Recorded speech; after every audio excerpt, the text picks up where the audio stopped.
நம்ம யோவான் gospel according to John நம்ம சாப்டர் 17 இன்றைக்கி நம்ம 17th சாப்டர் இன்றைக்கி நம்ம பார்க்க இருக்கிறோம். ஸோ இந்த லாஸ்ட் வீக் வந்து நம்ம என்ன சொல்லி ஜீசஸ் வந்து லைக் அவரோட என்டையர் நம்ம பார்த்தோம்ல, ஜீசஸ் வந்து அந்த டேபிளை சுற்றி எல்லா சீஷர்களோட கடைசி அவருடைய வாழ்க்கையினுடைய கடைசி தருணங்களை வந்து கழிக்கிறத நம்ம பார்த்தோம். அவர் என்னவெல்லாம் பேசுகிறாரு, அவர் தந்த இன்ஸ்ட்ரக்ஷன்ஸ் அதெல்லாம் நம்ம கேட்டுட்டு இருந்தோம். அண்ட் லாஸ்ட் அவர் என்ன சொல்லி முடிக்கிறாரு, உங்களுக்கு உலகத்தில் உபத்திரவங்கள் இருக்குது, உண்டு, you will have tribulation. But ஆனால் ஜீசஸ் என்ன சொல்கிறாரு, அதனால் நீங்கள் வருத்தப்பட்டு உட்காருங்க அப்படின்னு சொன்னாரா? கிடையாது. பட் டேக் ஹார்ட், திடன் கொள்ளுங்கள், I have over come the world. உலகத்தில் உங்களுக்கு உபத்திரம் இருக்குது, பயந்துக்காதீங்க, திடன் கொள்ளுங்க. ஏன்? என்னை பாருங்க, நான் உலகத்தில் ஜெயிச்சிருக்கேன், நான் ஜெயிச்சதுனால நீங்களும் ஜெயிப்பீங்க அப்படின்னு சொல்லி அவர் வந்து லைக் லாஸ்ட் அந்த 16th சாப்டருடைய லைக் க்ளோசிங் வந்து நம்ம அப்படி தான் வந்து நம்ம பார்த்தோம். இதை நம்ம படிக்கிறப்ப நமக்கு இம்மீடியட்டாக நம்ம மைண்டில் என்ன கொஸ்டின் வரும்னா, ஜீசஸ் சொல்கிறது ஈஸி, நீங்கள் திடன் கொள்ளிட்டீங்க, நீங்கள் ஜெயிச்சிட்டீங்க, நீங்கள் போயிட்டீங்க, நாங்கள் என்ன பண்ணுவோம், லைக் எங்களுக்கு என்ன வந்து லைக் ஸ்ட்ரென்த் இருக்குது, எங்களுக்கு என்ன பவர் இருக்குது, நாங்கள் எவ்வளோ வீக் உங்களுக்கு தெரியுமா அப்படின்னு வந்து லைக் நம்ம வந்து யோசிக்கலாம். சில டைம் நம்ம உலகத்தில் இருக்கிற அந்த அநீதி, அநியாயம், பாவத்தை எல்லாம் பார்க்குறப்ப நம்மளுடைய ஓன் வீக்னஸ் எல்லாம் நம்ம பார்க்குறப்ப, ஆண்டவரே எப்படி ஆண்டவரே இந்த உலகத்தை வந்து லைக் நாங்கள் ஜெயிப்போம், எப்படி நாங்கள் இதை வந்து மேற்கொள்வோம்.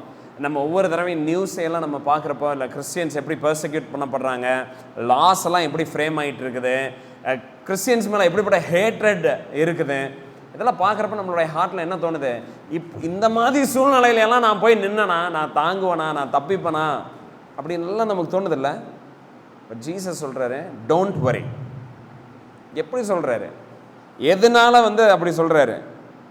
Because like he is doing something. அவர் ஒன்று பண்ணிகிட்டு இருக்கிறாரு, அதனால தான் நம்மளை வந்து பயந்துக்க வேணாம், நம்மளை கவலைப்பட வேணாங்கிறாரு. ஸோ உலகத்தில் நமக்கு பரிசுத்த ஆவியானவர் அவர் நமக்கு தரப்பட்டிருக்கிறார் எல்லா விசுவாசிகளுக்கும். அது நமக்கு ஆல்ரெடி தெரியும். அவர் நமக்குள்ளே இருக்கிறதுனால we need not be afraid. உலகத்தை பார்த்து நம்ம பயந்துக்க தேவை கிடையாது. ஓகே, பரிசுத்த ஆவியானவர் நமக்குள்ளே இருக்கிறார். ஜீசஸ் என்ன பண்ணிட்டு இருக்கிறாரு? அவர் மேலே போய் அவர் ஜாலியாக இருக்கிறாரா? லைக் அவர் வந்து நம்மளை மறந்துட்டாரா? கிடையாது. அவர் என்ன பண்ணிட்டு இருக்கிறாரு? இன்னைக்கு அதுதான் நம்ம பார்க்குறோம். ஏன்னா அவருடைய ஒர்க் இன்னும் நடந்துட்டு இருக்குது.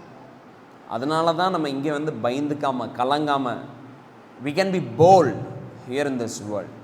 என்ன பண்ணுறாரு? அதை தான் நம்ம இன்றைக்கி பார்க்குறோம். சாப்டர் 17 verse 1 through 5, 1வது வசனத்திலிருந்து 5வது வசனத்தை நம்ம வாசிக்க கேட்போம்.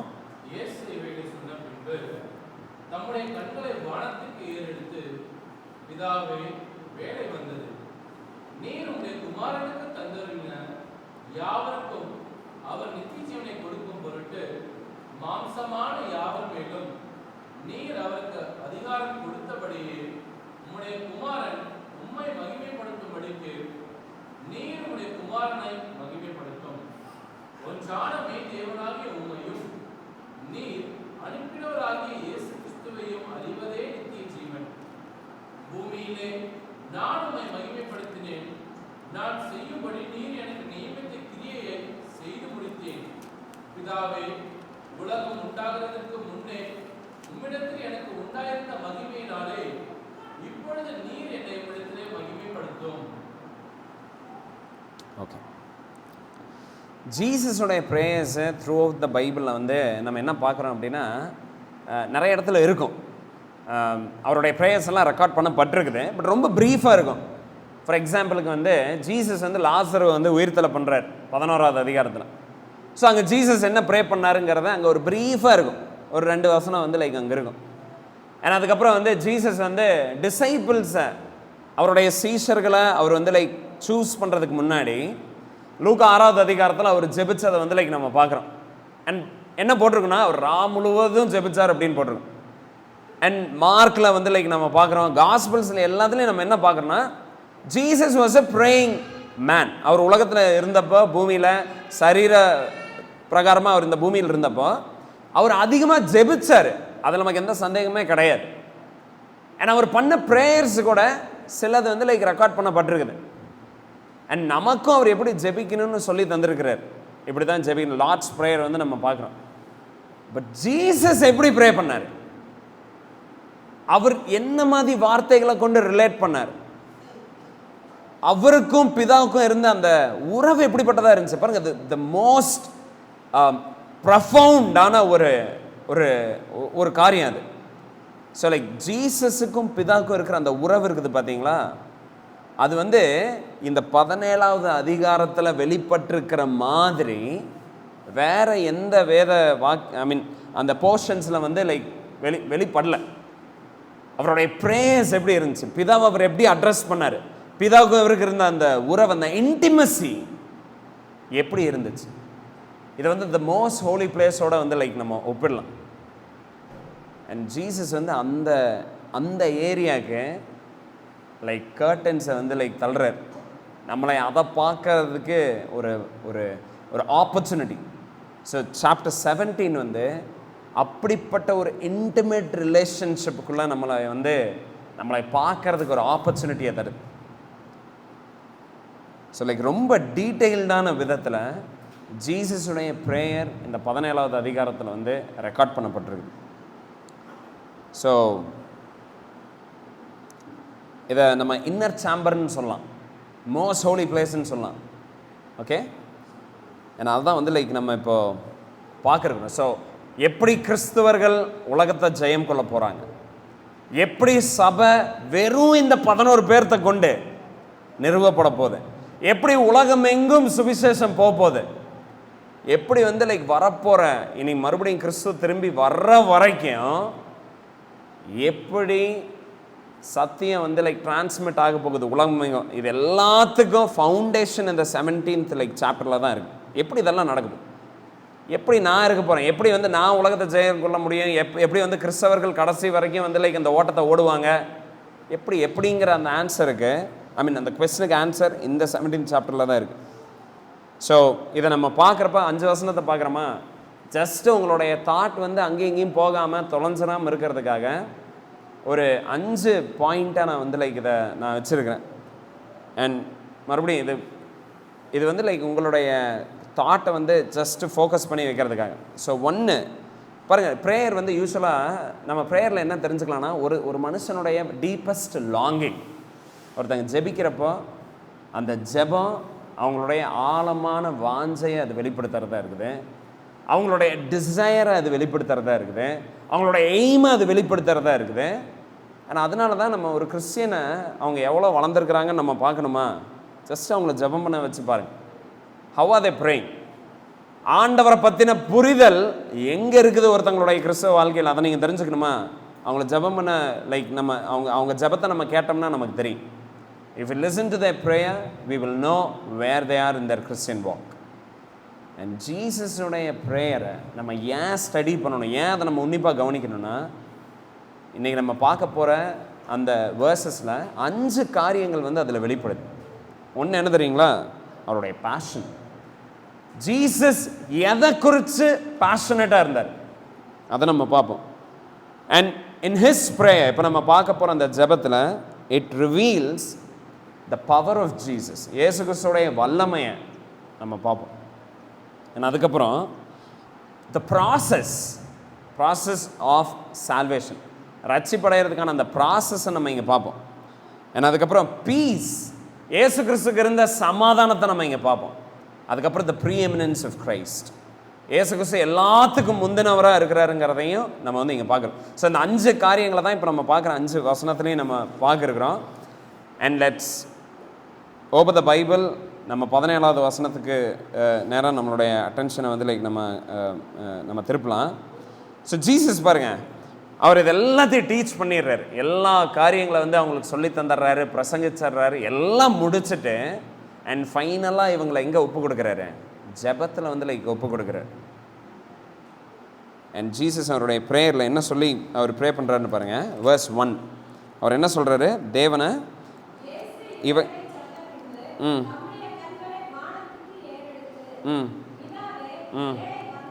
ஓகே. ஸோ இப்போ ஜீசஸ் சொல்கிறாரு, இங்கிலீஷில் வந்து அது ஃபஸ்ட்டில் இருக்குது, தமிழில் வந்து ஒரு வேர்ஸ் கீழே இருக்குது. ஸோ ஜீசஸ் முதல்ல பிதாவை என்னென்னு அட்ரஸ் பண்ணுறாரு, பிதாவே அப்படின்னு அட்ரஸ் பண்ணுறாரு. ஸோ இந்த காரியங்களெல்லாம் நம்ம நோட்டீஸ் பண்ண வேண்டியது அவசியமாக இருக்குது. ஸோ ஜீசஸுக்கும் பிதாவுக்கும் உறவு என்ன உறவாக இருக்குது? Father son relationship. லிட்ரலாக நம்ம பார்க்குற மாதிரி அப்பா பையனுக்கு இருக்கிற மாதிரி உறவு கிடையாது. அதை தாண்டி இந்த உலகத்தில் இந்த உறவு இருக்கிறதுக்கு காரணம் என்னென்னா, அந்த உறவை நம்ம கொஞ்சமாவது அண்டர்ஸ்டாண்ட் பண்ணுறதுக்கு தான் இந்த உறவு இந்த உலகத்தில் ஆண்டவர் வச்சிருக்கிறார். ஸோ பிதா இருக்கிறாரு, பிதாக்கும் குமாரனுக்கும் இருக்கிற அந்த உறவை வெளிப்படுத்துகிற விதத்தில் லைக் ஜீசஸோடைய ப்ரேயர் இருக்குது. அண்ட் ஜீசஸ் என்ன சொல்லி கூப்பிட்றாரு? ஃபாதர் அப்படிங்கிறார். இது எதை காட்டுதுன்னா, அவங்களுக்குள்ளே இருக்கிற இன்டிமெசியை காட்டுது. அண்ட் அதை எதை காட்டுதுன்னா, குமாரன் எந்த அளவுக்கு பிதாவை போலவே இருக்கிறாருங்கிறத காட்டுது. த லைக்னஸ், தி எக்ஸாக்ட் இம்ப்ரிண்ட் நம்ம பார்க்குறோம் பார்த்தீங்களா? கொலோசியன்ஸில், ஹீப்ரூஸில் நம்ம என்ன வாசிக்கிறோன்னா, பிதாவினுடைய தச்சுரூபமாக இருக்கிறார் நம்ம பார்க்குறோம்ல. ஜீசஸ் தன்னுடைய பிதா அப்படின்னு அவர் கூப்பிடுறப்ப ஆண்டவரை அவர் எதை காட்டுறாருன்னா, பிதாவும் இவரும் ஒன்றுங்கிறது. பிலிப் எங்களுக்கு பிதாவை நீங்கள் காட்டுங்கிறப்ப அவர் என்ன சொல்கிறாரு? என்னையை பார்த்தீங்கன்னா நீ பிதாவை பார்த்த மாதிரிங்கிறார்ல. ஸோ இதெல்லாம் என்ன மீன் பண்ணுது? ஜீசஸ் இந்த வேர்டை யூஸ் பண்ணுறப்ப என்ன மீன் பண்ணுதுன்னா, Jesus and God the Father are one. அதுதான் நம்ம பார்க்குறோம். அது மட்டும் கிடையாது, அவங்களுக்குள்ள இருக்கிற உறவு it is bond of love. ஒரு இன்ஸ்பெக்டருக்கும் கீழே இருக்கிற சப் இன்ஸ்பெக்டருக்கும் இருக்கிற உறவு மாதிரி கிடையாது. ஒரு பெரிய ஆஃபீஸர் இருக்கிறாரு, அப்புறம் அவங்களுக்கு கீழே இன்னொரு சபார்டினேட் இருக்கிறாங்க, அந்த மாதிரி உறவு கிடையாது. ஜீசஸுக்கும் காட் த ஃபாதருக்கும் இருக்கிற ரிலேஷன்ஷிப் எப்படி தெரியுங்களா? It's a bond of love. இங்கே நம்ம நான் ஒரு கோட் லைக் டிம் கெல்லர் நான் ஒன்று படித்தேன். அவர் என்ன சொன்னார்னா, அந்த கோட் ரொம்ப பியூட்டிஃபுல்லாக இருந்துச்சு. ஒரு ராஜாவை நடு ராத்திரியில் போய் டிஸ்டர்ப் பண்ணுற தைரியம் யாருக்கு தெரியுமா இருக்குது? பையனுக்கு மட்டும்தான் இருக்குது, வேற யாருக்குமே கிடையாது. அது மாதிரி Jesus and Father, God the Father இருக்கிறாங்க பார்த்தீங்களா? இவங்களுக்குள்ள பாருங்க, பிதா இவர் கேட்குறது எதையுமே நோன்னு சொல்ல மாட்டார். எப்படி நமக்கு தெரியும்? ஏன்னா இவங்களுக்குள்ள இருக்கிற உறவை நம்ம பார்க்குறோம் இந்த இடத்துல. புரியுதா? இப்போ ஆஃபீஸர் இல்லை வேற ஏதாவது ஒரு கேட்டகரினா இவங்க சொல்கிறத இவங்க நோ சொல்லலாம், சொல்ல முடியும். பட் இங்கே அப்படி கிடையாது. It's a bond of love. And அது மட்டும் கிடையாது, பிதாவை மாதிரியே ஜீசஸ் இருக்கிறான்னு சொல்கிறப்போ இவருக்குள்ளே என்ன இருக்குது? ஆதாமுடைய வித்து இவருக்குள்ளே கிடையாது. இவர் பரிசுத்தாவியானவரால் கற்பந்தரிக்கப்பட்டு பாவம் இல்லாதவராக இருக்கிறாருங்கிறத நம்ம இந்த இடத்துல பார்க்குறோம். ஸோ இதெல்லாம் லைக் நம்ம நோட்டீஸ் பண்ணல, ஜஸ்ட் அந்த வேர்டை கொண்டு. நம்ம அப்படி அவரை கூப்பிட முடியுமா? கூப்பிட முடியாது. ஆக்சுவலாக கூப்பிட முடியாது. ஜீசஸ் மூலமாக கிறிஸ்து இயேசுவுக்குள்ள யாரெல்லாம் மறைக்கப்பட்டிருக்கிறாங்களோ, இயேசு கிறிஸ்துவை விசுவாசிக்கிற அந்த ஜனங்க மட்டும்தான் ஆண்டவரை பார்த்து பிதான்னு கூப்பிட முடியும். இல்லைன்னா கூப்பிட முடியாது. நம்ம எபேசியரில் நம்ம பார்க்குறோம், தேவனுக்கு நம்ம யாராக இருக்கிறோம்? விரோதிகளாக இருந்திருக்கிறோம். அவருக்கு எகெயின்ஸ்டாக வாழ்ந்துட்டு இருக்கிறோம். ஆதாமுடைய வித்து நமக்குள்ளே இருக்குது, பாவத்தில் நம்ம இருக்கிறோம். நம்ம எப்படி அவரை போய் பிதான்னு கூப்பிட முடியும்? ஸோ லைக் எல்லாரும் லைக் ஆண்டவரை பிதான்னு கூப்பிட முடியாது. Jesus alone can call him. இயேசு மட்டும்தான் எந்த ஒரு ரைட் அவருக்கு இருக்குது. ஓகே, ஸோ இந்த வேர்டை லைக் நம்ம நோட்டீஸ் பண்ணோம். அப்புறம் அவர் என்ன சொல்கிறாரு? இயேசு இவைகளை சொன்ன பின்பு தம்முடைய கண்களை வானத்துக்கு ஏறெடுத்து, பிதாவே வேலை வந்தது அப்படிங்கிறாரு. என்ன வேலை வந்துச்சு? the hour has come, time ஆயிடுச்சு அப்படிங்கிறாரு. எந்த டைம் இது குறிக்குது? எந்த டைம் தெரியுமா? இயேசு கிறிஸ்துவோடைய மரணத்தினுடைய வேலை வந்துருச்சு. நிறைய டைம் ஜீசஸ் இந்த ஜான்லேயே நம்ம பார்க்குறோம். அவர் என்ன சொல்கிறாருன்னா, இன்னும் வேலை வரல. இன்ஃபேக்ட் லைக் அவங்களுடைய தாயார் மேரி இந்த மாதிரி லைக் காணா ஒரு கல்யாணத்தில் இது தீந்துருச்சு, தண்ணி லைக் திராட்சரசம் தீந்துருச்சு அப்படின்னு சொன்னானே, என்னுடைய வேலை இன்னும் வரலைங்கிற. சீஷர்களுக்கு நிறைய டைம் சொல்கிறார், என்னுடைய வேலை இன்னும் வரல அப்படின்னு. அண்ட் ஜீசஸ் ரொம்ப கான்ஃபிடென்ட்டாக எதிர்ப்பின் மத்தியிலையும் அவர் ஊழியம் பண்ணிட்டு இருக்கிறார். அவரை கொல்ல போகிறாங்கன்னு தெரிஞ்சுமே அவர் போல்டாக ஒவ்வொரு இடத்துல இருந்து போய் பிரசங்கம் பண்ணிட்டு இருக்கிறார். ஏன்? ஏன்னா இயேசு கிறிஸ்துக்கு என்ன நல்லா தெரியும்னா, பிதாவினுடைய வேலை வர்ற வரைக்கும் யாருனாலும் என்னை தொட முடியாதுங்கிற கான்ஃபிடென்ஸ் அவருக்கு இருந்துச்சு. பாருங்க, இன்னைக்கு நம்ம இந்த உலகத்தில் இருக்கிறோமா, ஐயோ இந்த இது நடந்துச்சுன்னா என்ன ஆகும், அது நடந்துச்சுன்னா என்ன ஆகும், இப்படி ஆயிடுச்சுன்னா என்ன ஆகும், அப்படியெல்லாம் நம்ம பயந்து வாழ தேவை கிடையாது. ஜீசஸ் மாதிரியே நமக்கு எது எப்போ நடக்க போகுதுன்னு அக்யூரேட்டாக எக்ஸாக்டாக நமக்கு தெரியாது. இருந்தாலும் இயேசு கிறிஸ்து எப்படி ஆண்டவருடைய கம்ப்ளீட் சாவரனிட்டியை ட்ரஸ்ட் பண்ணி வாழ்ந்தாரோ அதே மாதிரி நீங்களும் நானும் இந்த உலகத்தில் பயந்து பயந்து என்ன நமக்கு நடந்துருமோ அப்படின்னு யோசிச்சு நம்ம வாழ தேவை கிடையாது.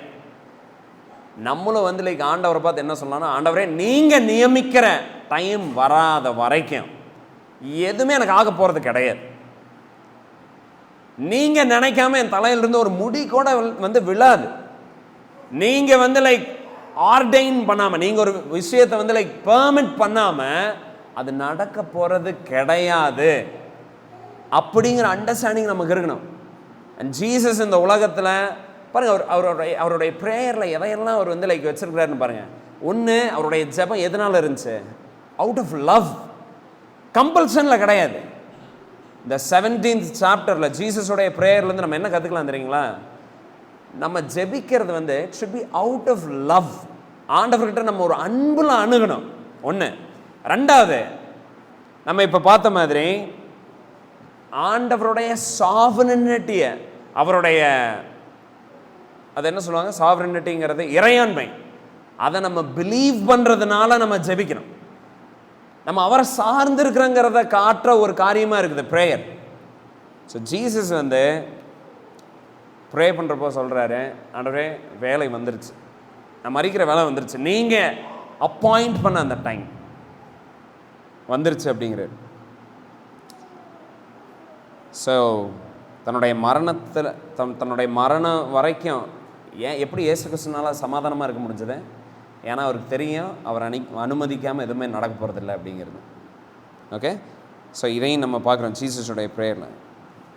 அண்ட் அவர் என்ன ப்ரே பண்ணுறாருன்னு பாருங்கள். இப்போ தான் நம்ம ஃபர்ஸ்ட் பாயிண்ட்டுக்குள்ளே வரோம். என்ன தெரியுங்களா? The passion of Jesus Christ. இயேசு கிறிஸ்துடைய டீப் டிசைர் அவர் வெளிப்படுத்துகிறார்.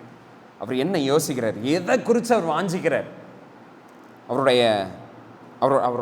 அவருடைய மைண்டில் இருக்கிற அவருடைய ஏர்னிங்கை வந்து நம்ம பார்க்குறோம். அவர் என்ன சொல்கிறாரு?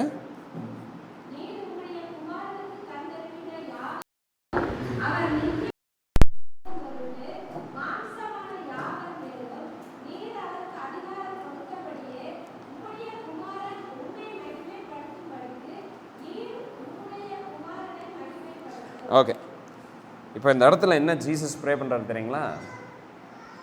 உங்களுடைய குமாரனை நீங்கள் மகிமைப்படுத்துங்கன்னு கேட்குறாரு. ரொம்ப ஸ்ட்ரேஞ்சான ஒரு ப்ரேயர். ஜீசஸ் பேஷனட்டாக என்ன ப்ரே பண்ணுறாருன்னா, லார்ட் க்ளோரிஃபை யுவர் சன். உங்களுடைய குமாரன் யார்? அவர். ஜீசஸோடைய மகிமையை ஜீசஸ் கேட்டுட்டு இருக்கிறார். ஆண்டவரே என்னை நீங்கள் மகிமைப்படுத்துங்கன்னு கேட்குறாரு. இந்த ப்ரேயர் நம்ம யாராவது பண்ண முடியுமா? நம்ம யாருமே பண்ண முடியாது. Nobody can pray like this. நம்ம யாருனாலும் பண்ண முடியாது. பட் ஜீசஸ் ப்ரே பண்ணுறாரு, பிதாவே என்னைய மகிமைப்படுத்துங்க, glorify me.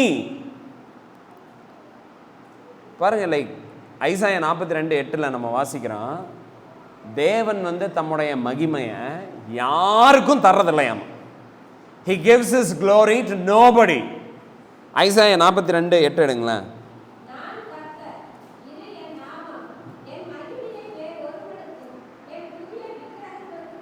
ஓகே, ஸோ ஆண்டவரை பற்றி நம்ம தெரிஞ்சுக்கிற ஒரு விஷயம் என்னன்னா, அவருடைய மகிமை அவர் யாருக்கும் தர்றது கிடையாது. ஏன் தர்றதில்ல? ஏன்னா நம்ம யாருமே அதுக்கு பாத்திரவான் கிடையாது. Nobody is like God. God is God. There is only one God, one true God. ஒரே ஆண்டவர் தான் இருக்கிறார். அண்ட் அந்த மகிமை அவர் யாருக்கும் தர்றது கிடையாதுன்னு நம்ம பார்க்குறோம். மறுபடியும் நம்ம ஐசாயாவில் வந்து 48வது அதிகாரம் 11வது வசனத்துலையும் நம்ம அதே தான் பார்க்குறோம். அண்ட் நம்ம உபாகமம்ல கூட 4வது அதிகாரம் 24வது வசனத்தில் என்ன போட்டிருக்குன்னா, தேவன் வந்து ரொம்ப ஒரு ஜெலஸ் காட்னு நம்ம பார்க்குறோம். அவர் பொறாமைனா அவருடைய நாமத்தின் மேலே வைராக்கியம் உள்ளவராக இருக்கிறார். அதுக்கு எந்த கலக்கத்தையும் அவர் வர விடுறதில்லை. அந்த கிரெடிட் யாரும் எடுத்துக்க வந்து லைக் அவருக்கு பாருங்க, அவருக்கு க்ளோரி வந்து சேரணும். அவர் பெரியவர், அவர் உன்னதமானவர், அவர் துதிக்கு பாத்திரராக இருக்கிறாருங்கிறத தான் ஜனங்க தெரிஞ்சுக்கணும்னு அவர் விரும்புகிறவர். ஏன்னா அதுதான் உண்மை, வேற யாருமே கிடையாது. there is nobody like him. But Jesus இந்த ஆண்டவரை பார்த்து அவர் என்ன சொல்றாரு? பிதாவே என்னை நீங்க மகிமைப்படுத்துங்கிறார். இப்போ இந்த ப்ரேயரை ஜீசஸ் பண்றப்போ ஜீசஸை பத்தி நம்ம என்ன தெரிஞ்சுக்கணும்? என்ன தெரிஞ்சுக்கிறோன்னா, பிதாவும் தேவனும் லைக் ஜீசஸும் வந்து ஒன்று. புரியுதா? உண்மையாலுமே பிதா மகிமை எப்படி படுறாரு? இயேசு கிறிஸ்து மகிமை அடையிறப்ப தான் பிதா மகிமை அடைகிறார். ஸோ ஜீசஸ் வந்து ஆண்டவரே என்னை நீங்கள் மகிமைப்படுத்துங்கன்னு அவர் கேட்டதுக்கு ரீசன் என்ன தெரியுங்களா? ஏன்னா இவர் மகிமைப்படுறப்ப தான் பிதா மகிமை அடைகிறார். There is no glory for God if Jesus is not glorified. இயேசு கிறிஸ்து மகிமை அடையாத ஒரு சூழ்நிலையில் தேவன் மகிமை அடையிறது கிடையாது. அண்ட் ஜீசஸுடைய பேஷன் என்ன தெரியுங்களா? அவருடைய டிசையர், அவருடைய லாங்கிங், அவருடைய ஏர்னிங் என்ன அப்படின்னா that God be glorified. தேவன் மகிமை அடையணும். அண்ட் தேவன் எப்போ மகிமை அடையிறாரு அப்படின்னா கிறிஸ்து மகிமை அடையிறப்ப. நீங்கள் உங்களுடைய லைஃப்பில் தேவன் பெரியவர், அவர் மிக ஆச்சரியம் உள்ளவர், அவர் வந்து ஞானம் வாய்ந்தவர், அவர் அன்புள்ளவர், அவர் இரக்கமுள்ளவர், அவரை பற்றி நீங்கள் உங்களுடைய லைஃப்பில் நீங்கள் காட்டணும்னு நீங்கள் டிசையர் பண்ணுறீங்கன்னா அப்போ நீங்கள் வந்து யாரை மகிமைப்படுத்தணும்? ஜீசஸை மகிமைப்படுத்துங்க. அப்போ நீங்கள் யாருக்கு கீழ்ப்படியணும்? இயேசுக்கு கீழ்ப்படிங்க. அப்போ நீங்கள் யாரை உயர்த்தணும்? அப்போ நீங்கள் யாருடைய வார்த்தையை நீங்கள் வந்து உட்கொள்ளணும்? ஜீசஸுடைய வேர்ட்ஸை. ஜீசஸை தெரிஞ்சுக்க, அவரை ஆராதிக்க, அவரை பற்றி லைக் உங்களுக்கு புரிஞ்சுக்கிறதுக்கு எந்த ஒரு ஆர்வமும் இல்லாமல் ஆண்டவர் நான் மகிமைப்படுத்துறேன் அப்படின்னு நீங்கள் நம்ம நினச்சிட்டு இருக்கிறோம் அப்படின்னா that cannot happen. So there is only one way. ஆண்டவர் ஆராதிக்கணுமா? ஒரே வழிதான் இருக்குது. It is by worshiping Jesus Christ. இயேசு கிறிஸ்துவை ஆராதிக்கிறது மூலமாக, அவரை உயர்த்துறது மூலமாக மட்டும்தான் தேவனை ஆராதிக்க, உயர்த்த, மகிமைப்படுத்த முடியும். ஓகே? ஸோ ஜீசஸுடைய பேஷன் என்ன தெரியுங்களா? that God be glorified. அதுதான் அவருடைய பேஷன். அவருடைய ப்ரேயரில் நம்ம அதை தான் பார்க்குறோம். அவருடைய ப்ரேயரில் என்ன ப்ரேயர் இல்லைன்னா, ஆண்டவரே எப்படியாவது எனக்கு இது நடந்துடணும், அது நடந்துடணும், இப்படி ஆயிரணும், அப்படி ஆயிரணும், அது கிடையாது. அவருடைய என்டையர் ப்ரேயர் எந்த ஃபவுண்டேஷன் மேலே நின்றுச்சுன்னா, ஆண்டவரே நீங்கள் மகிமை அடையும். அவர் மகிமை அடையணும்னா ஜீசஸ் மகிமை அடையும். இப்போ இதே ப்ரேயர் நம்ம வந்து லைக் பண்ணுறப்ப நம்ம எப்படி ப்ரே பண்ணோம்? ஆண்டவரே என்னை மகிமைப்படுத்துங்க. இப்படியே ப்ரே பண்ணோம்.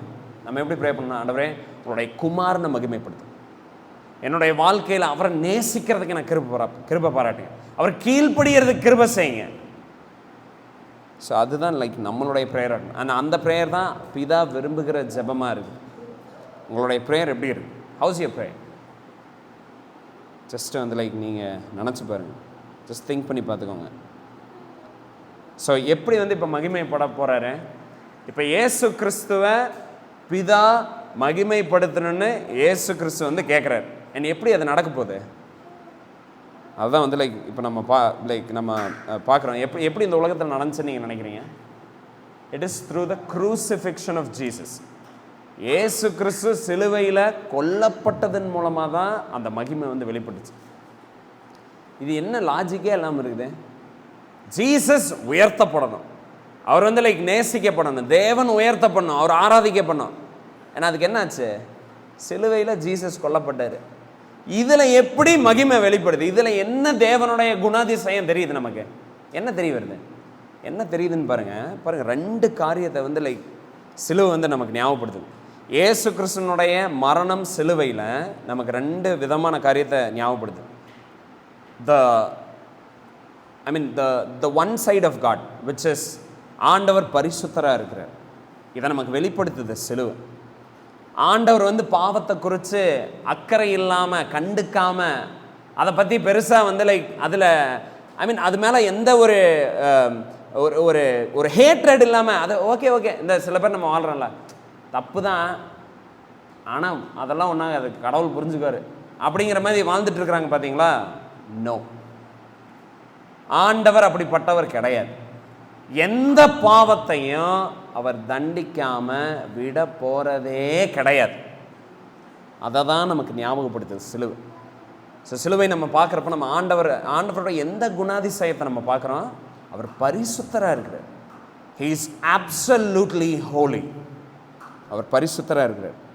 அவர் பாவத்தை வந்து என்டர்டெயின் பண்ணுறவர் கிடையாது. பாவத்தை பார்க்காத சுத்த கிணறுன்னு நம்ம பார்க்குறோம். He doesn't tolerate sin. And அதுக்கப்புறம் அவர் என்ன இன்னொரு குணாதிசயத்தை நம்ம பார்க்குறோம் அதில் அப்படின்னா, இப்போ நம்மெல்லாம் யார்? பாவிகளாக இருக்கிறோம். அப்போ நமக்கு எப்படிப்பட்ட ஒரு பயம் இருக்கும்? He should be feared. தேவன் பயப்படத்தக்கவராக இருக்கிறார். அதனால தான் நம்ம பைபிளில் பார்க்குறோம், என்னுடைய நாமத்தை நீங்கள் என்ன பண்ணாதீங்க, வீணில் அதை யூஸ் பண்ணாதீங்க. ஐ am to be feared.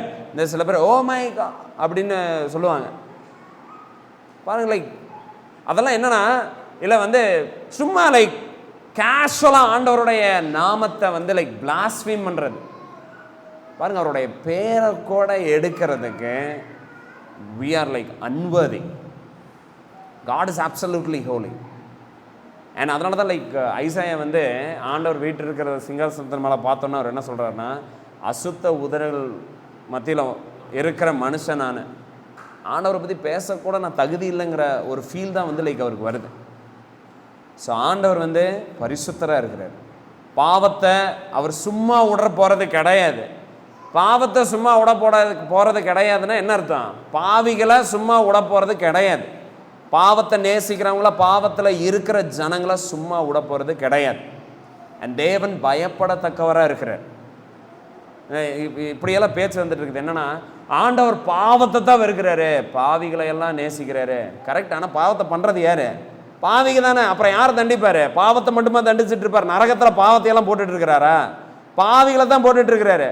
So நம்மளையவே அப்படி வஞ்சிக்க வேணாம். ஆண்டவர் பாவிகளை சும்மா விட போகிறது கிடையாது. நம்ம பைபிளில் பார்க்குறோம், பாவத்தினுடைய சம்பளம் என்னது? மரணம். Every single word is true. அதை சொல்கிறப்ப ஆண்டவர் வேற ஏதோ மரணம்னு சொல்கிறப்ப அவர் எதை குறிக்கிறாருன்னா, எதையும் குறிக்கல, நித்திய மரணத்தை அவர் குறிப்பிடுறார். ஓகே. ஸோ இதுதான் கிராஸ் நமக்கு ஞாபகப்படுது. ஆண்டவர் பரிசுத்தராக இருக்கிறாரு, பாவத்தை விரும்பாதவராக, அதை பார்க்காதவராக, அதன் மேலே அருவருப்புடையவராக இருக்கிறாரு, அவர் பயப்படத்தக்கவராக இருக்கிறார். ஓகே. அண்ட் கிராஸ் நமக்கு அது மட்டும் கிடையாது, அது நமக்கு எதை ஞாபகப்படுத்துது? God is love. தேவன் எப்படி உள்ளவராக இருக்கிறாரு? அன்பு உடையவராக இருக்கிறார். He is love. அன்புனா என்ன நீங்கள் எங்கே பார்க்கணும் தெரியுங்களா? எங்கே பார்க்கணும்? ஏதாவது ஒரு நல்ல ரொமான்டிக் மூவி, இந்த படத்தில் இதுதான் டைட்டானிக் தான் அப்படின்பாங்களே, அன்பை நீங்கள் எங்கே பார்க்கணும் தெரியுங்களா? Look at the cross. சிலுவையை பாருங்க. அன்பனுடைய உச்சம், அதனுடைய மகிமை இருக்குதுல்ல, அது எங்கே வெளிப்பட்டு இருக்குதுன்னா, it is displayed on the cross. சிலுவையில் தான் இருக்குது. அதனால தான் அடிக்கப்பட்ட கிறிஸ்துவை அன்றி நான் எதையும் தெரிஞ்சுக்க விரும்பலைன்னு ஏன் பால் சொல்கிறாருன்னா, ஏன்னா he was captivated by the love of God. தேவனுடைய அன்புனால அடிமையாயிட்டார் அதுக்கு. அண்ட் நீங்கள் தேவனுடைய அன்பை எங்கே பார்க்குறீங்க? சிலுவையில் பார்க்குறீங்க. That's a symbol of love. Okay. So அதை பார்க்குறப்ப நீங்கள் என்ன பார்க்குறீங்க? தேவனுடைய அன்பை பாவிகள் மேலே இருக்கிற தேவனுடைய அன்பை நம்ம அங்கே பார்க்குறோம். நம்ம யோவான் 3வது அதிகாரம் 16வது வசனத்தில் நம்ம என்ன பார்க்குறோம்? For God so loved the world that he gave his only son நம்ம பார்க்குறோம். ஸோ தேவன் உலகத்தை எந்த அளவுக்கு நேசிச்சார்னா, தன்னுடைய ஒரே பேரான குமாரனை தந்தருளின்னு இருக்குல்ல, எங்கே தந்தார் தெரியுங்களா? சிலுவையில் தந்தார். யாருக்காக தந்தார்? இந்த பாவிகளாகிய நமக்காக, நம்ம பண்ண தப்புக்காக, நம்மளை அவருடைய ஃபேமிலியில் ஏற்றுக்கணுங்கிறதுக்காக நம்மளை தந்தார் சிலுவையில். ஸோ நம்ம கிராஸை பார்க்குறப்ப, ஐயோ ஆண்டவர் பயப்படத்தக்கவர், ஐயோ அவர் பரிசுத்தமானவர், ஐயோ அவர் பாவத்தை அவர் விரும்பாதவர், உண்மை. ஆனால் ஸோ அதெல்லாம் உண்மையாக இருந்தாலும் உங்களை தூரத்தள்ளுறவர் கிடையாது, உங்களை அழைக்கிறார். So cross is a simple of love. It's an invitation. அது என்னவா இருக்குது? ஒரு இந்த பத்திரிக்கைன்னு சொல்லுவாங்களே, நீங்கள் கல்யாணத்துக்கு கண்டிப்பாக வாங்கன்னு நம்ம சொல்கிற மாதிரி அழைப்பு. அது ஒரு அழைப்பாக இருக்குது. யாருக்கு? பாவிகளுக்கு. யாரெல்லாம் வருத்தப்பட்டு பாரம் சுமந்துட்டு இருக்கிறீங்களோ, யாரெல்லாம் தேவனை பிரியப்படுத்துறதுக்கு உங்கள் சொந்த முயற்சியில் நீங்கள் பண்ணி ஐயோ முடியல, போன மாதம்தான் போய் இந்த குளத்தில் குளித்தேன், அப்புறம் அந்த குளத்தில் குளித்தேன், அந்த நதியில் குளித்தேன், பாவத்தை போக்க டெய்லியும் போராடிட்டே இருக்கிறேன், ஆனால் என்னால் முடியலையே அப்படின்னு சொல்லி வாழ்ந்துட்டு இருக்கிறீங்களா? Look at the cross. நீங்கள் எங்கே பார்க்கணும் தெரியுங்களா? சிலுவையை பாரு. Go to the cross because that's an invitation. அது ஒரு அழைப்பாக இருக்குது. ஸோ கிராஸ் அந்த விதத்தில் தேவனுடைய அன்பினுடைய மகிமையை காட்டுது, அவருடைய கிருபையினுடைய, அவருடைய இரக்கத்தினுடைய மகிமையை அது காட்டுது. அண்ட் அதுக்கப்புறம் நம்ம லைக் அந்த கிராஸை பார்க்குறப்ப நமக்கு அது என்ன தெரியுமா லைக் ஞாபகப்படுத்துது, பிதா வந்து பாவிகள் அழியறதுல ஒரு விருப்பம் கிடையாது. ஆண்டவர் வந்து லைக் நரகத்தில் வந்து பாவிகளை போட்டு சித்திரவதைப்படுத்துறதுல பாருங்க லைக் ஆண்டவருக்கு அந்த ப்ளஷர் அதில் கிடையாது. புரியுதா? ஸோ லைக் காட் வந்து ஹீ லவ்ஸ் எவ்ரி ஒன்னு நம்ம சொல்கிறோம்ல. சில பேர்த்துக்கு நமக்கு என்ன டவுட் வரும்னா, அப்போ நம்ம சொல்லலாமா வேணாமா? ஆக்சுவலாக நம்ம சொல்லலாம். ஆண்டவர் எல்லாத்தையும் நேசிக்கிறார். அதனால தான் அவர் வந்து லைக் அவருடைய குமாரனை தந்தார். So that everybody can come to him. அதனால தான் தந்தார். ஓகே, ஸோ எப்படி வந்து சிலுவை கிறிஸ்துவ மகிமைப்படுத்துது அப்படிங்கிறத இப்போ நம்ம பார்த்தோம்.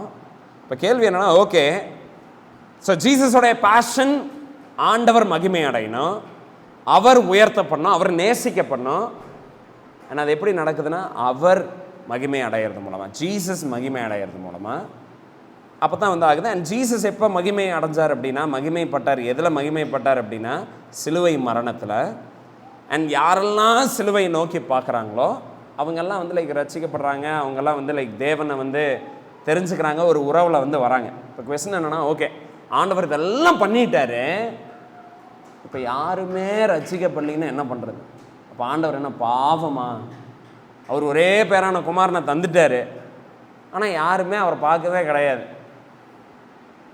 லைக் எப்படி இருக்குன்னு நீங்கள் ஜஸ்ட் இமேஜின் பண்ணி பாருங்கள். ஆண்டவருடைய கிரேட்டஸ்ட் சாக்ரிஃபைஸ், அவருடைய கிரேட்டஸ்ட் அந்த லவ் டிஸ்பிளேல இருக்கு. But people are like busy. யாருமே வந்து லைக் அதுக்கிட்டே வரல, யாருமே அதை அவைல் பண்ணிக்கவே இல்லை. அப்படி இருக்குமா? அதான் நம்ம வேர்ஸ் 2ல நம்ம வாசிக்கிறோம். 2வது வசனத்தில் என்ன போட்டிருக்குது?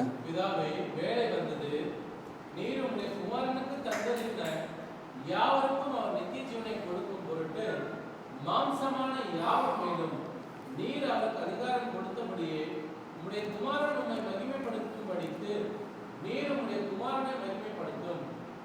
ஓகே, இப்போ இங்கே பாருங்கள், இங்கிலீஷ் தமிழில் லைட்டாக ஒரு வேரியேஷன் இருக்கு, ஜஸ்ட் நீங்கள் அதை மட்டும் அண்டர்ஸ்டாண்ட் பண்ணிக்கோங்க. ஸோ இப்போ நம்ம என்ன பார்த்தோன்னா பேஷன் ஆஃப் கிரைஸ்ட், அதான் ஃபர்ஸ்ட் பாயிண்ட். அண்ட் 2வது இப்போ நம்ம என்ன பார்க்குறோன்னா பவர் ஆஃப் கிரைஸ்ட். ஸோ கிறிஸ்து ஜனங்களுக்காக மரிக்கிறது மட்டும்தான் அவர் வேலை. அதுக்கப்புறம் அவங்கள காப்பாற்றுறதெல்லாம் அவர் கையில் இல்லைன்னு கிடையாது. ஏன்னா அப்படி தான் நம்ம நினச்சிக்கிறோம்.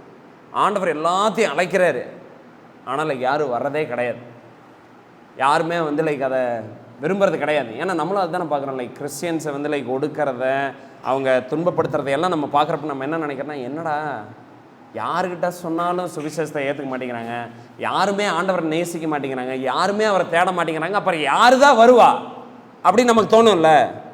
அதுக்கு தான் லைக் இந்த வசனத்தில் வந்து லைக் நம்ம வேர்ஸ் 2ல நம்ம பார்க்குறோம், Jesus has not only the passion to save people, but he also has got the power to save.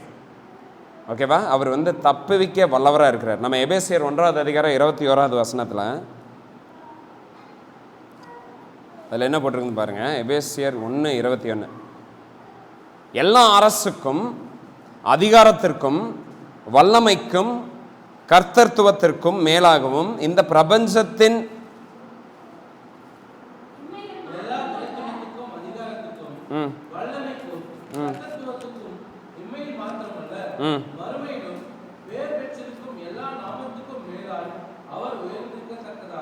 Okay.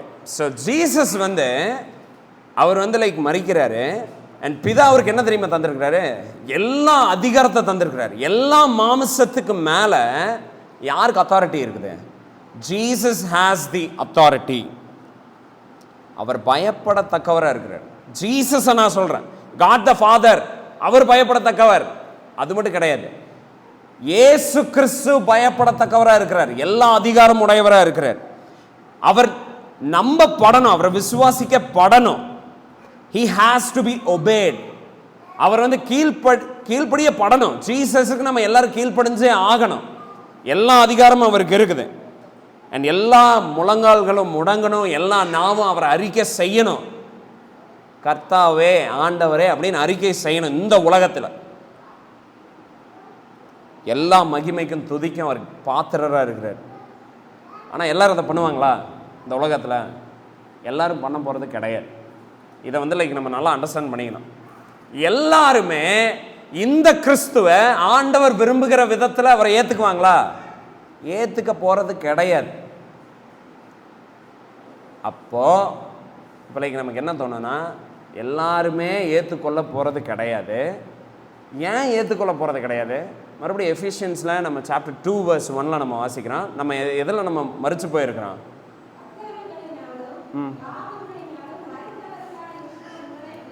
பாருங்க, எல்லாரும் வரப்போகிறது கிடையாது. அதோட மட்டும் நான் நிப்பாட்டாமல் நான் இன்னும் எக்ஸ்ட்ரா எங்கே போய் போகிறேன் தெரியுமா? யாருமே அவர்கிட்ட வர முடியாது. ஏன்னா நம்ம எல்லாருமே அக்கிரமத்தில் துர்குணத்தில் நம்ம மறுச்சிருக்கிறோம். ஸோ லைக் யாருமே இந்த ஆண்டவர்கிட்ட போக முடியாது. இப்போ இவர் மறுச்சிட்டாரு, இவர் வந்து சிலுவையில் தொங்கிட்டாரு. இவர்கிட்ட போனால் ரட்சிப்பு இருக்குது, ஆனால் போக கூட முடியாது யாருனாலையும்.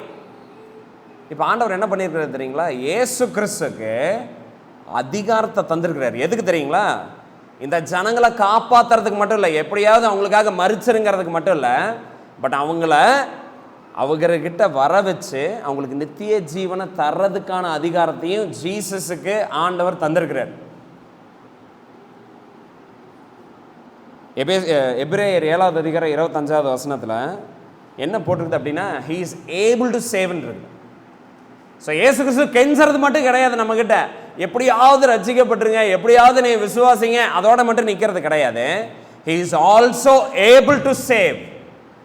மரிச்சு போய் இருக்கிறவங்கள உயிர்த்தெழ பண்ணி அவர்கிட்ட கொண்டு வர பண்ணி ரட்சிப்ப நித்திய ஜீவனை அவங்களுக்கு தர்ற அதிகாரத்தையும் இயேசு கிறிஸ்துவுக்கு தேவன் தந்திருக்கிறார். இப்போ யாரெல்லாம் அப்படிப்பட்ட யாருக்கெல்லாம் அவர் அதை பண்ண போறாரு? பிதா வந்து சிலரை குமாரன் கிட்ட ஒப்பு கொடுத்துருக்கிறார். ஓகே, இந்த உலகம் முடிகிற வரைக்கும் எல்லா தேசங்கள்லையும் எல்லா மொழி எல்லா கலாச்சாரத்துலேயும் சிலர் இருக்கிறாங்க. அந்த ஜனங்கள்லாம் பிதா குமாரன் கிட்ட தந்திருக்கிறார். அந்த ஜனங்களுக்காகத்தான் ஒரு சிலுவையில் மரிச்சாரு. அண்ட் யாரையெல்லாம் பிதா தந்தாரோ எல்லாருமே இயேசு கிறிஸ்துவை ஏற்றுக்குவாங்க. எல்லாத்துக்கும் நித்திய ஜீவனை இயேசு கிறிஸ்து தருவார். புரியுதா உங்களுக்கு? அண்டர்ஸ்டாண்ட் பண்ணுறீங்களா? ஸோ இப்போ நம்ம மைண்டில் லைக் இப்போ என்ன போயிட்டுருக்கு? இயேசு கிறிஸ்து சிலரை தான் இப்போ வந்து லைக் ரட்சிக்கிறார். இப்போ அவர் சிலரை தான் ரட்சிக்கிறார். அவர் ஆல்ரெடி முன்குறிச்சிட்டார், இவங்களை எல்லாம் ரட்சிக்க போகிறேன் அப்படின்னு. ஆனால் அவங்கள கண்டிப்பாக ரட்சிப்பார். அவங்க எல்லாத்துக்கும் குமாரன் நித்திய ஜீவனை தருவார். இதுதான் நம்ம பார்த்தோம். இப்போ நமக்கு என்ன தோணும்? அப்புறம் எதுக்கு ஜெபம் பண்ணோம்? அப்புறம் எதுக்கு வந்து லைக் நம்ம வந்து பிரசங்கம் பண்ணோம்? அப்புறம் எதுக்கு நம்ம இவ்வளோ பிரயாசம் பண்ணோம்? ஏன் இதெல்லாம் பண்ணோம்? பாருங்கள், ஆண்டவர் வந்து எண்டை மட்டும் நிர்ணயிக்கல. அதாவது எல்லாம் இந்தந்த ஜனங்க ரட்சிக்கப்படணுங்கிறத மட்டும் அவர் வந்து நிர்ணயிக்கல, எப்படி ரட்சிக்கப்படணுங்கிறதையும் அவர் வந்து நிர்ணயிச்சு வச்சிருக்கிறார். So like both means and the ends are ordained by God. ரெண்டையுமே. ஸோ இயேசு கிறிஸ்து உயர்த்தப்படுறாரு, மகிமை அடைகிறாரு, தேவனுடைய சித்தமாக அது இருக்குது. அண்ட் யாரெல்லாம் அவருடைய மரணம் வந்து வீணாக போகிறது கிடையாது, யாரெல்லாம் பிதா வந்து லைக் முன்குறிச்சிருக்கிறாரோ அந்த எல்லா ஜனங்களும் இந்த கிறிஸ்துவை ஏற்றுக்கொள்ளுவாங்க. டெஃபினட்டாக 100%. ஸோ நீங்கள் வந்து உலகத்தில் யாருமே சுவிசேஷம் ஏற்றுக்கலை அப்படின்னு நீங்கள் வருத்தமே படாதீங்க. யாருக்குமே என்னங்க யாருமே சத்தியத்தை ஏற்றுக்க நீங்கள் வரியே பண்ணாதீங்க. Keep preaching the gospel. சுவிசேஷத்தை பிரசங்கிச்சுட்டே இருங்க. ஆண்டவருடைய ஆடுகள் அவருடைய சத்தத்தை கேட்டு அதுக்கு செவி சாய்ப்பாங்க. நம்மளுடைய வேலை யார் அவருடைய ஆடு யார் அவருடைய ஆடு இல்லைன்னு பிரிக்கிறதே கிடையாது. நம்மளுடைய வேலை வந்து ஜஸ்ட்டு நம்ம வந்து லைக் அந்த விவசாயி நம்ம பார்க்குறோம்ல, அவன் எடுத்து எல்லா இடத்துலையும் அந்த விதையை போடுறான். விதையில் எந்த பிரச்சனையுமே கிடையாது. விதை நல்ல விதை. நிலம் பல விதமான நிலம் இருக்குது. பட் ஒரு விவசாயி வந்து லைக் ஷோ பண்ணிகிட்டே இருக்க வேண்டிதான். நல்ல நிலத்தில் விழுகிறதெல்லாம் முளைக்கும். கல்லில் முள்ளில் விழுகிறதெல்லாம் முளைக்காது. காக்கா தூக்கிட்டு போகிறது காக்கா தூக்கிட்டு போவேன். நம்ம போய் அதை ஸ்கேன் பண்ணி அதை செக் பண்ணி அதை எதுவும் பண்ண வேணாம். Go preach the gospel. And Jesus வந்து அதனால தான் நம்மக்கிட்ட என்ன சொல்கிறாருன்னா, உலகம் எங்கும் போய் நீங்கள் சகல ஜாதிகள் நீங்கள் சீஷர் ஆக்குங்க. நீங்கள் போய் சொல்லுங்கள், சுவிசேஷத்தை தாங்க, பிரசங்கிங்க. என்னுடைய ஆடுகள் என்னுடைய சத்தத்துக்கு அதுக்கு ரெஸ்பாண்ட் பண்ணுவாங்க. ஓகே, ஸோ ஃபர்ஸ்ட் நம்ம என்ன பார்த்தோம் அப்படின்னா த பேஷன் ஆஃப் கிரைஸ்ட், அதுக்கப்புறம் the power of Christ. Jesus is not only powerful to live a holy life and die for sinners, அது மட்டும் கிடையாது. But is also powerful to draw people to himself and give them eternal life. நித்திய ஜீவனையும் தர்றதுக்கு வல்லவராக இருக்கிறார். இப்போ 3வது வசனத்தில் நம்ம என்ன பார்க்குறோம் அப்படின்னா the process of salvation. So 3rd இங்கிலீஷில் நான் வாசிக்கிறப்பாங்க, திஸ் இஸ் இட்டர்னல் லைஃப். இப்போ அவர் நித்திய ஜீவனை தராரு. இப்போ நிறைய பேர் நம்ம என்ன நினைக்கிறோம் தெரியுங்களா, நித்திய ஜீவன்னா என்ன? நித்திய ஜீவன்னா நல்லா தங்க ரோடு இருக்குங்க, நல்லா தளன்னு 2 சைடு லைக் பிரச்சனையே இல்லாமல் டிராஃபிக் இருக்காது, சிக்னல் இருக்காது, போயிட்டே இருக்கலாம். பரலோகம்னா அதுதான். அண்ட் சில பேருக்கு அது ஒரு க்ளோரியஸ் ஜூ. இங்கெல்லாம் நம்ம ஜஸ்ட்டு நார்மல் குதிரையை தான் பார்க்குறோம். பட் பரலோகத்தில் பறக்கிற குதிரையெல்லாம் இருக்கும், 4 முகம் இருக்கிற சிங்கங்கள் இருக்கும். அதுக்கப்புறம் லைக் லைக் வித்தியாசமாக அது ஒரு க்ளோரிஃபைட் ஜூ.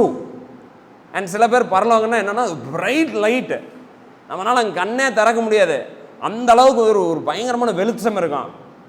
அண்ட் சில பேர் லைக் நித்திய வாழ்க்கை தான் அது எப்படி இருக்குன்னு நினைக்கிறாங்கன்னா கைதட்டி பாட்டு பாடி இப்படியே இருப்போம், இதுதான் லைக் நித்திய வாழ்க்கை. அண்ட் இன்னும் சில பேர் என்ன நினைக்கிறேன் தெரியுங்களா, வெள்ளை ட்ரெஸ் அதுதான் நித்திய வாழ்க்கையே. இட்டர்னல் லைஃபே வெள்ளை ட்ரெஸ் போட்டுட்டு இருக்கிறது தான். பட் ஜீசஸ் இங்கே சொல்கிறாரு, what is eternal life? So இயேசு கிறிஸ்து நித்திய ஜீவனை தர்ற அதிகாரம் உடையவராக இருக்கிறாரு. நித்திய வாழ்க்கைங்கிறது என்னது? வெள்ளை துணி கிடையாது. இயேசு கிறிஸ்து எல்லாத்துக்கும் ஒரு பேர், white dress, white shirt, white pant, வேட்டி, சுடிதார் இதெல்லாமே தந்துட்டு இருக்கிறாரு கிடையாது. நித்திய வாழ்க்கைன்னு என்ன தெரியுங்களா? தேவனை அறிகிறது, இயேசு கிறிஸ்துவை அறிஞ்சிருக்கிறது. இதுதான் eternal life. Knowing Jesus is eternal life. So பூமியில் இயேசு வந்ததுக்கு காரணம் என்ன தெரியுங்களா? இதை தான் கிஃப்டாக தரார். இயேசு என்ன தருவார் இந்த பூமியில்? உங்களுக்கு சந்தோஷத்தை தருவார், அவர் நல்லா லைக் உங்கள் வசதியை தருவார் கிடையாது. அவர் நித்திய ஜீவனை தராரு. அண்ட் நித்திய ஜீவன் என்னது? அவரை அறிஞ்சுக்கிறது. Knowing God, knowing the son. So நீங்கள் என்ன சொல்ல முடியாதுன்னா எனக்கு ஆண்டவரை தெரியும் பட் இயேசுவை தெரியாதுன்னு நம்ம சொல்ல முடியாது. ஏன்னா அந்த மாதிரி சொல்கிறாங்க. யாரெல்லாம் இப்படி சொல்கிறாங்க தெரியுங்களா? இந்த ஏத்தியஸ்ட்டு, இல்லைன்னா இயேசு ஒரு நல்ல போதகர், நல்ல டீச்சர், அவர் ஒரு நல்ல மனுஷன், இப்படியெல்லாம் சொல்கிறாங்களே, அவங்க ஜீசஸை தனியாக காடை தனியாக வச்சுருக்குறாங்க. சில பேர் லைக் இந்த ஏத்தியஸ்ட்டு இந்த குரூப்பெல்லாம் என்ன கேட்டகரியில் வராங்க தெரியுங்களா? ஜீசஸை தெரியும், அவரை மதிக்கிறாங்க, அவரை ரெஸ்பெக்ட் பண்ணுறாங்க, பட் இவரை ஆண்டவராக ஏற்றுக்கொள்கிறது கிடையாது. பாருங்கள், அப்படி இருக்க முடியாது. இன்னொரு குரூப் இருக்கிறாங்க, ஆண்டவர் ஒருத்தர் இருக்கிறாரு பட் ஜீசஸ் அது கிடையாதுன்னு டினை பண்ணுறாங்களே. ரெண்டுமே எதனுடைய இண்டிகேஷன் தெரியுங்களா? அவங்களுக்கு நித்திய ஜீவன் இல்லைங்கிறதுக்கு இண்டிகேஷன். உண்மையாலுமே உங்களுக்கு நித்திய ஜீவன் இருக்கா இல்லையா எப்படி தெரியுங்க? எப்படி எதை வச்சு நம்ம தெரிஞ்சுக்கிறது? ஜீசஸை தெரிஞ்சுக்குவீங்க. என்னவா? ஆண்டவரா. உங்கள் லைஃப்பில் இயேசு ஆண்டவராக இருப்பார். அவருடைய வார்த்தை உங்களுடைய லைஃப்பில் த மோஸ்ட் இம்பார்ட்டன்ட் திங்காக இருக்குது. நம்ம லைக் இயேசு கிறிஸ்து சொல்கிறார் மேத்யூவில், அவருடைய சித்தத்தை செய்கிறது எனக்கு போஜனம் அப்படிங்கிறது, என்னுடைய பிதாவினுடைய சித்தத்தை செய்கிறது என்னுடைய ஃபுட் அப்படிங்கிறது. நித்திய ஜீவனை உடைஞ்சிருக்கிற ஜனங்க அப்படிப்பட்ட விதத்தில் கிறிஸ்துவை அறிஞ்சிருப்பாங்க. ஸோ அதுதான் நம்ம பார்க்கணும். So the process of salvation, எப்படி அந்த ரட்சிப்பு எப்படி இருக்கும், எப்படி அந்த ரட்சிப்பு லைக் வெளிப்படுது, எப்படி வெளிப்படுதுன்னா கிறிஸ்துவை அறிகிறது மூலமாக, பிதாவை அறிகிறது மூலமாக, கிறிஸ்துவ பிதாவா, அதாவது கிறிஸ்துவ தேவனை அறிகிறது மூலமாக. ஓகே, இப்படி தான் லைக் இட்டர்னல் லைஃப் இருக்கும். verse 3. verse 4ல பாருங்கள், 4வது point, I glorified you on earth having accomplished the work that you gave me to do. So ஜீசஸோடைய ப்ரேயரில் நம்ம பார்க்குற 4வது பாயிண்ட் என்ன அப்படின்னா, பாருங்கள், அவர் மரிக்க போகிறாரு அண்ட் ஒரு சமாதானம் அவருக்கு இருக்குது. அவர் என்ன சொல்கிறாருன்னா, ஆண்டவரே நீங்கள் சொன்ன எல்லா வேலையும் நான் செஞ்சு முடிச்சிட்டேன். ஸோ ஒரு பீஸ். அவரை கொல்ல வரப்போகிறாங்க, அவரை பிடிக்க வரப்போகிறாங்க, இவங்கெல்லாம் இவரை விட்டுட்டு ஓட போகிறாங்க, பயத்தில் அங்கே உட்காந்துட்டு கிடையாது, பட் பயங்கரமான ஒரு சமாதானத்தோடு அங்கே இருக்கிறாரு. பாருங்கள், லைக் நம்ம எத்தனை தடவை நம்ம எவ்வளோ ஜனங்களுடைய லைஃப் நம்ம பார்க்குறோம். வாழ்க்கை ஃபுல்லாக வாழ்ந்துருப்பாங்க அண்ட் லாஸ்ட்டில் அவங்க என்ன சொல்லுவாங்கன்னா, சே வாழ்க்கையை நான் விரயம் பண்ணிட்டேன், இல்லை நான் இப்படி பண்ணிட்டேன், நான் இப்படி பண்ணிடக்கூடாது, ஏன் தான் நான் இப்படி ஒரு காரியத்தை நான் பண்ணணும், ஏன் தான் வாழ்ந்துட்டு இருக்கிறோம், இப்படி எல்லாம் ஜனங்க வந்து விரக்தியில் இருக்கிறத நம்ம பார்க்குறோம். பார்த்தீங்களா? இயேசு கிறிஸ்து தன்னுடைய அந்த மரணத்தை சந்திக்கிற டைமில் எந்த ரிக்ரெட்டுமே அவருக்கு கிடையாது. ஐயோ ஏன்டா இது, இல்லை வந்து புலம்பிட்டு வேதனைப்பட்டுட்டு இப்படி ஒரு வாழ்க்கையை நான் வாழ்ந்துட்டேன், அந்த மாதிரியே கிடையாது. ஏன்? பயங்கர ஒரு சமாதானம் அவருக்கு இருக்குது. அவருடைய ஜெபத்தில் நம்ம பார்க்குறது தான், ஹீஸ் அட் பீஸ். எதனால் அந்த சமாதானம் வருது? எதனால் வருதுன்னா, அந்த 4வது வசனத்தில் நம்ம பார்க்குறோம், because he has accomplished the work that God gave. பாருங்க, Jesus was busy doing the will of the father. இயேசு கிறிஸ்து தன்னுடைய வாழ்நாள் முழுவதும் பிதாவினுடைய சித்தத்தை செய்யறதுல தான் அவர் வந்து பிஸியாக இருந்தார். அண்ட் அப்படி வாழ்கிற ஜனங்க கடைசி டைமில் அவங்க மரணத்தை சந்திக்கிறப்போ they will be at peace. But இந்த உலகத்தில் நமக்கு பாருங்கள், எத்தனை பேர் கரியர் பின்னாடி, பிஸ்னஸ் பின்னாடி, குழந்தைங்க பின்னாடி, மனைவி பின்னாடி, பெட்டர் லைஃப் பின்னாடி எல்லாம் ஓடி சாதிச்சா கூட they are not at peace, they are not happy. பாருங்கள், கிறிஸ்டியன்ஸாக நம்ம இருக்கிறோம், உண்மையாலுமே ஆண்டவர் அறிஞ்சிருக்கிறோம், அவருடைய சித்தத்தை நம்ம செய்கிறோன்னா there will be peace. அதை யாரும் டிஸ்டர்பே பண்ண முடியாது. இன்றைக்கெல்லாம் வந்து like we easily get disturbed. யாராவது நம்மளை அப்ரூவ் பண்ணல, யாராவது நம்மளை அக்செப்ட் பண்ணல, யாராவது நம்மளை வந்து ஏதாவது அக்யூஸ் பண்ணுறாங்க, உடனே நமக்குள்ள அந்த சமாதானம் வந்து லைக் போயிடுது. ஐயோ லைக் என்னை இப்படி நினச்சிட்டாங்க, என்னை இப்படி சொல்கிறாங்க, எனக்கு இப்படி இருக்குது அப்படின்னு நல்லா ஏன் தெரியுமா இருக்குது? ஏன்னா பிதாவினுடைய சித்தத்தை நம்ம செய்கிறது கிடையாது. If you do God's will, தேவனுடைய சித்தத்தை நீங்கள் செஞ்சுட்டு இருக்கிறீங்க அப்படின்னா, if you are busy with that, நம்ம வசனத்தில் வாசிக்கிறோம், முதலாவதாக தேவனுடைய ராஜ்யத்தையும் அவருடைய நீதியும் தேடுங்கள்னு. அதை நம்ம பண்ணிட்டு இருக்கிறோம்னு வைங்களேன், உங்களுடைய லைஃப்பில் நீங்கள் அதை பண்ணிட்டு இருக்கிறீங்க, உங்களுக்கு அப்படி எந்த அந்த அந்த பீஸ் இல்லாமல் இருக்காது, நீங்கள் அப்படி டிஸ்டர்ப் ஆக மாட்டீங்க. பாருங்க, இதே வார்த்தையை பால் சொல்கிறார். அவர் மரிக்க போகிறாரு, ஆனால் அவர் திமோத்தி கிட்ட சொல்கிறாரு, நான் வந்து ஓட்டத்தை ஜெயமாக ஓடினேன், நல்ல ஒரு போராட்டத்தை போராடினேன், என்னுடைய விசுவாசத்தை நான் காத்து கொண்டேங்கிறாரு. எப்போ கொல்ல போகிறாரு, லைக் இப்போ வந்து கொல்ல போட போகிறார், அவர் தலையை வந்து வெட்ட போகிறாங்க, பட் லைக் அவர் பயங்கரமான சமாதானத்தில் இருக்கிறார். ஏன் நமக்கு அந்த சமாதானம் இருக்க மாட்டேங்குது அநேக நேரத்தில்? ஏன்னா தேவனுடைய சித்தத்தை செய்யறதில்ல, அவருக்கு பயந்துக்கிறதில்ல, அவருடைய பிரமாணங்களை கை கொள்றது இல்லை, அவருடைய வசனத்தை தியானிக்கிறது கிடையாது, எதையுமே பண்ணுறது கிடையாது. எப்படி நமக்கு சமாதானம் இருக்கு? இருக்க வாய்ப்பே கிடையாது. ஸோ பாருங்க, எக்லேசியாசிஸ் பிரசங்கி 12வது அதிகாரம் 3வது வசனத்தை 13வது வசனத்தை நீங்கள் எடுத்தீங்கன்னா அதில் என்ன போட்டிருக்குதுன்னு பாருங்க, எல்லாத்து மேலே விழுந்த கடமை இதுவே என்னது? கர்த்தருக்கு பயந்து அவருடைய பிரமாணங்களை கை கொள்வது. To fear God and to keep his commandments. That is a duty, the entire like duty of a man. அதை நீங்கள் பண்ணிட்டுருங்க, உங்களுக்கு பீஸ் இருக்கும்.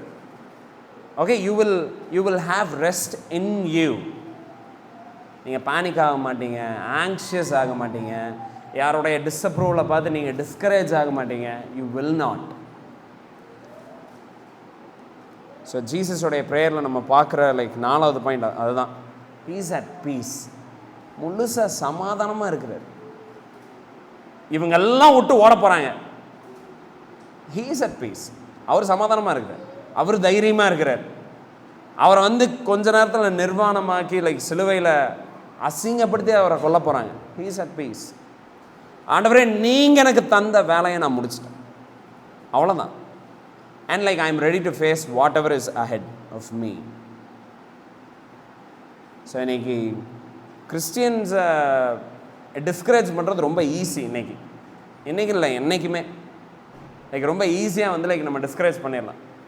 பட் அப்படி இருக்கக்கூடாது. நம்ம ஆண்டவர் நமக்கு உலகமே புரிந்து கொள்ள முடியாத சமாதானத்தை நமக்கு தந்திருக்கிறாரு. எப்படி வந்து நம்ம அதை டப்புன்னு இழக்க முடியும்? ஆனால் இழக்கிறோம் நம்ம. எதனால? ஆண்டவருடைய சித்தத்தை செய்கிறதில்ல, அதை அறிஞ்சுக்கிறது கிடையாது. we are not serious about it, we are not intentional about it.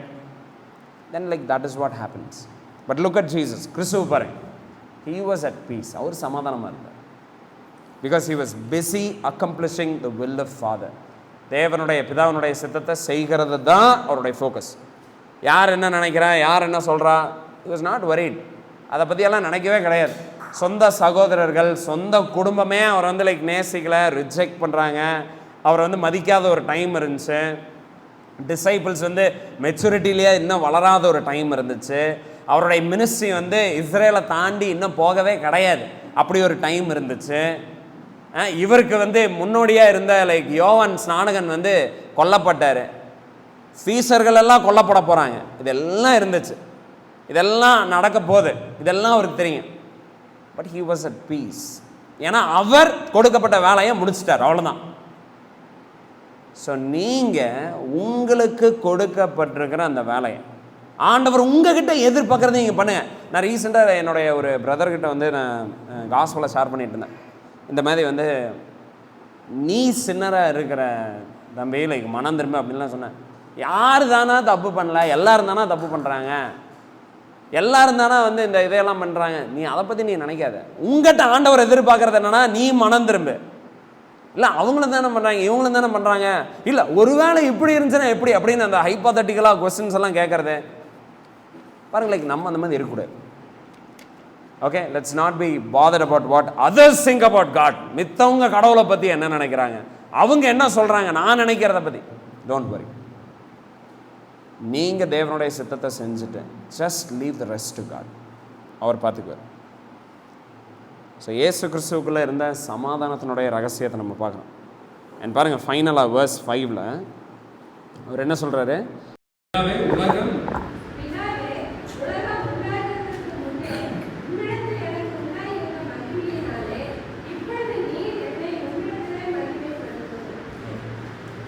ஜீசஸோட இன்னொரு குவாலிட்டி நம்ம என்ன பார்க்குறோம், is pre existent.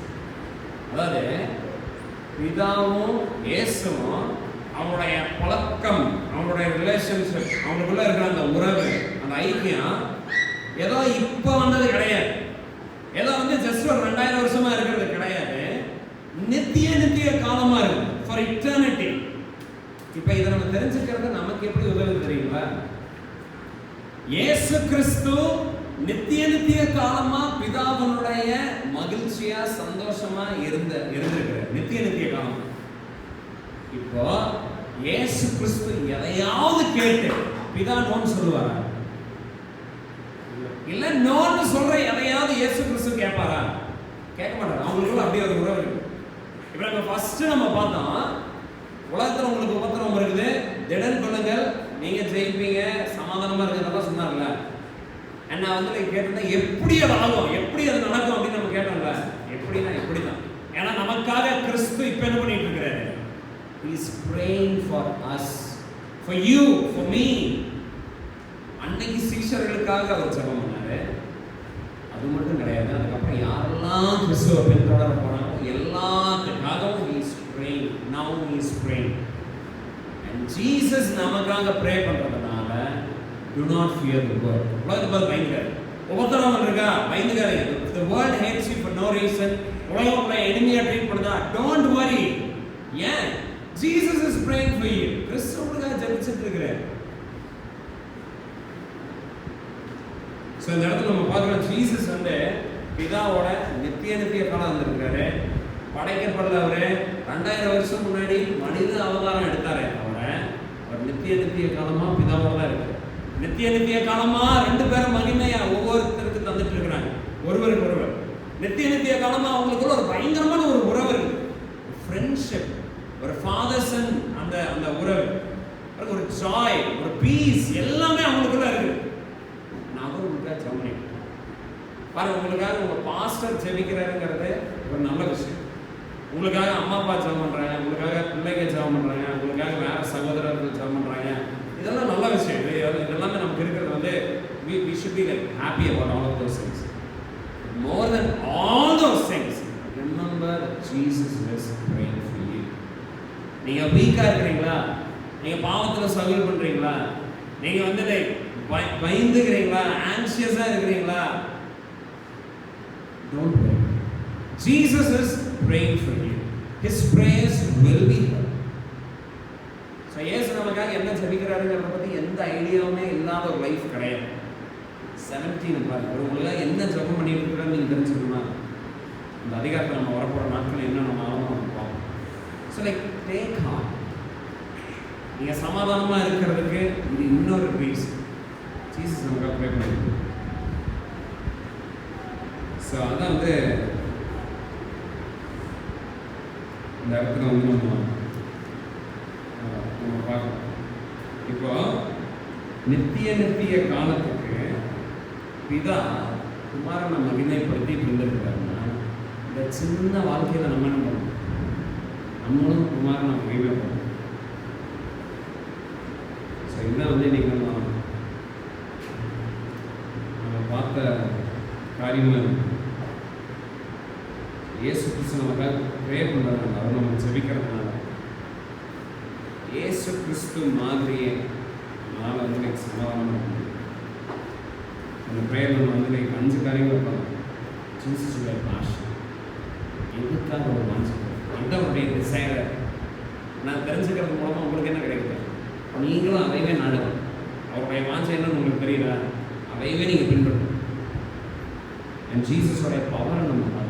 He is not only able to live a holy life and die, he is also able to save. அவர் உங்களை தப்பு வைக்க, உங்களை காப்பாற்ற, உங்களை கடைசி வரைக்கும் கொண்டு போக வல்லவராக இருக்குது. அதனால உலகத்தில் இருக்கிற உபத்திரவங்களை பார்த்து பயந்துறாரு. Don't be discouraged and continue to know Jesus Christ. அதுதான் நித்திய வாழ்க்கை. தொடர்ந்து கிறிஸ்துவை நீங்கள் அறிஞ்சுக்கிறது, அவருக்குள்ள இருக்கிற அறிவில் நீங்கள் வளர்ந்துட்டே இருக்கு. அதுதான் நித்திய வாழ்க்கை. And you will have peace. சமாதானம். ஓகே, சரிங்களா? ஒரு பாடலை நம்ம பாடி